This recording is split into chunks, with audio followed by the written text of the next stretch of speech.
Malo provokativno vprašanje, mogoče za gospoda Bandla. Danes ste se izkazali kot trdi pogajalci, ne? Pa se zdaj v zadnjih letih, če tako rečem, študenti niso veljali za neke... Ste bili dosti mehki, tudi ste kuhali golaž pred parlamentom, pa je bil protest za Gazo, pa je bilo 8 ljudi.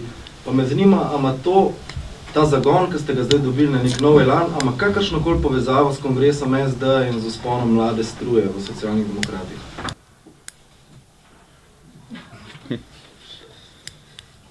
Nikakršne.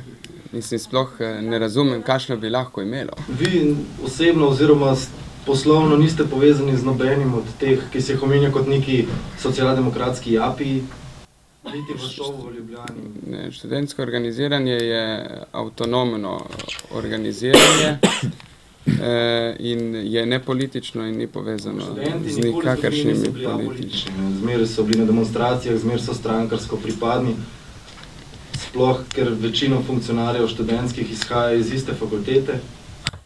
Aha, zdaj FDV povezujete kar z strankarsko pripadnostjo. Ne, temu ni tako. Mislim, predsedstvo odloča in deluje izključno na vodilu zastopanja pravic študentov.